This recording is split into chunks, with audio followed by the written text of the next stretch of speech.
पाई network को launch हुए अभी कुछ ही दिन हुए हैं, लेकिन पाई में अभी भी बहुत सारे लोगों का जो फंड है वो अनवेरिफाइड है और यहीं पर अटका हुआ है। मैं आपको दिखा देता हूँ, ये देखिए मेरे पास भी लगभग 2300 पाई हैं, लेकिन जिसमें से सिर्फ ट्रांसफ़र होंगे 408 और 1891 पाई जो अभी भी अनवेरिफाइड। ये अनवेरिफाइड इस वजह से है क्योंकि जिनको भी मैंने अप्रोच किया था उन्होंने अभी तक केवाईसी नहीं किया है।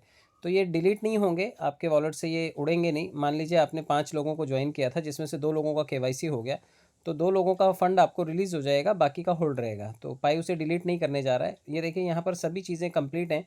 अब ये सिस्टम की तरफ से है कि सिस्टम इसे कब रिज़ॉल्व करता है। ये लगभग 1 साल हो गया इसी तरह से ये वॉलेट दिखाई दे रहा है, जिससे ये मेन नेट में ये ट्रांसफ़र दिखा रहा है, लेकिन अभी तक ये ट्रांसफ़र नहीं हुआ। तो ये प्रोसेस है, पाई इसे अपने एंड से रिज़ॉल्व करेगा। और क्योंकि पाई का जो 14 मार्च है वो पाई डे है, और पाई उस दिन अनाउंसमेंट कर रहा है कि इस दिन तक आप अपने कंप्लीट केवाईसीज़ कर लीजिए और कॉइन्स, ताकि मेन नेट में आपके माइग्रेट हो सकें। तो आप अपने केवाईसी के ऊपर थोड़ा ध्यान दीजिएगा। जो भी केवाईसी करनी है आपको, सबसे पहले ऊपर 3 लाइनें दिखाई दे रही हैं, वहाँ जाना है और उसके बाद आपको एक तो पाई ब्राउज़र डाउनलोड करना है। आप पाई ब्राउज़र डाउनलोड कर लीजिएगा। दूसरे यहाँ पर देखिए सेकंड नंबर पे मेन नेट का ऑप्शन है। मेन नेट को टच करने के बाद यहाँ पर नीचे देखिए मेन नेट चेकलिस्ट है। इस मेन नेट चेकलिस्ट को आपको टच करना होगा, और ये जितने भी आपको ऑप्शंस दिखाई दे रहे हैं, लगभग 9 ऑप्शंस हैं। ये सभी को क्लिक करके आपको बारी बारी से इनका केवाईसी करते जाना है। जिन लोगों ने अभी तक केवाईसी का प्रोसेस नहीं शुरू किया, उन्हें वॉलेट भी बनाना पड़ेगा।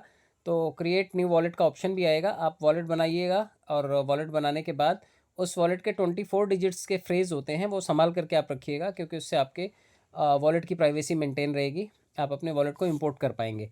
और जितने लोगों का केवाईसी हो गया वो भी अपने उस फ्रेज़ को संभाल करके रखें, क्योंकि आजकल जो हैकर्स हैं वो बहुत आसानी से चीज़ें चुरा लेते हैं और आपके वॉलेट से सारे का सारा फंड गायब हो सकता है।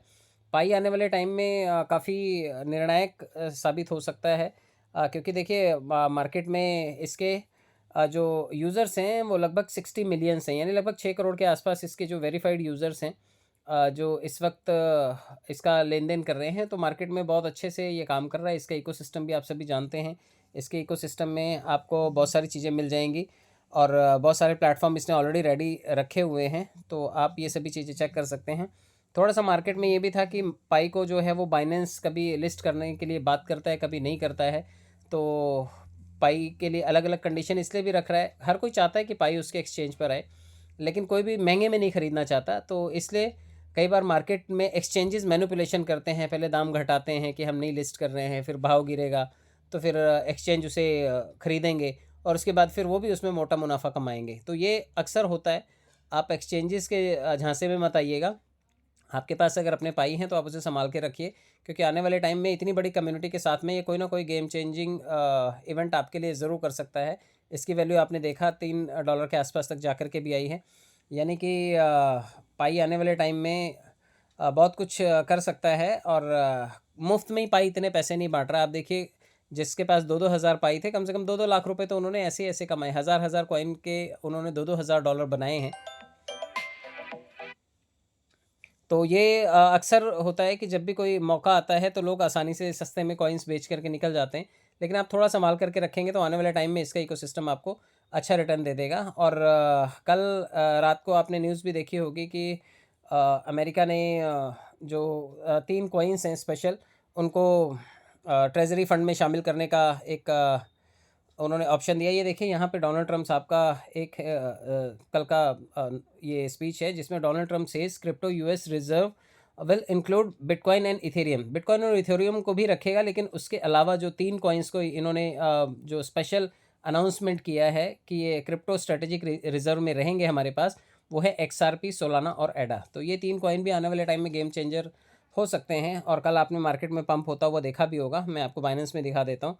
कल मार्केट पूरी तरह से ग्रीन था, और 50-50, 60-60% की ग्रोथ कल दिखाई दी है कॉइन्स में। तो आज थोड़ा सा मार्केट देखेंगे ग्रीन आज भी है। एडा अभी भी देखिए 50%, यानी कि कल अगर आपने आधे डॉलर पे इसे ख़रीदा होता तो शाम तक ये $1 हो गया होता था।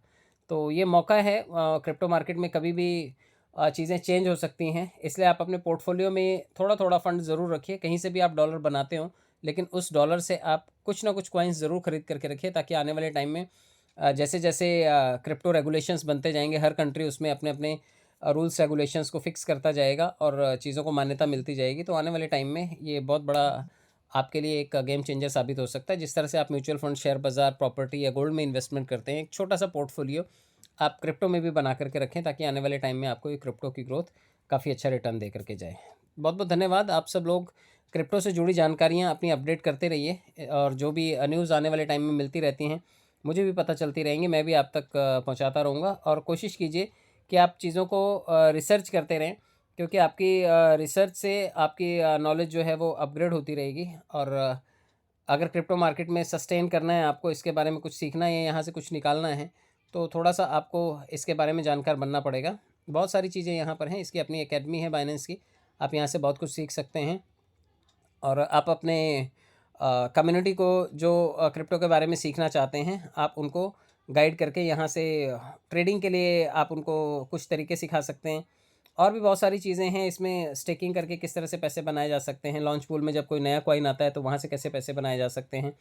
तो हर चीज़ यहाँ पर, ये देखें, यहाँ पर बाइनेंस की एकेडमी है। यहाँ पर आप बाइनेंस में काफ़ी सारी चीज़ें सीख सकते हैं। कॉइन्स के बारे में जो भी नॉलेज आती है वो यहाँ पे आपको मिल जाएगी। एनएफटीज़ क्या होते हैं, डीफाई डिसेंट्रलाइज्ड फाइनेंस क्या-क्या होता है, ट्रेडिंग कैसे करनी है, ब्लॉकचेन क्या-क्या होती है, हर चीज़ के बारे में यहाँ पर डिटेल में क्लियर चीज़ें आपको बाइनेंस में मिल जाएँगी। तो आप अपने नॉलेज को भी यहाँ से अपग्रेड करते रहें, और आपकी नॉलेज अपग्रेड रहेगी तो आपको आने वाले टाइम में बहुत अच्छा फ़ायदा होगा। ये देखिए, यहाँ पे बाइनेंस स्क्वायर में भी यहाँ पर न्यूज़ जो है आपको काफ़ी सारी दिखाई दे जाएँगी। तो हर चीज़ यहाँ पर सीखने लायक है, आप इसको सीखिए और अपनी नॉलेज को अपग्रेड करते रहिए। बहुत-बहुत धन्यवाद। Thank you so much.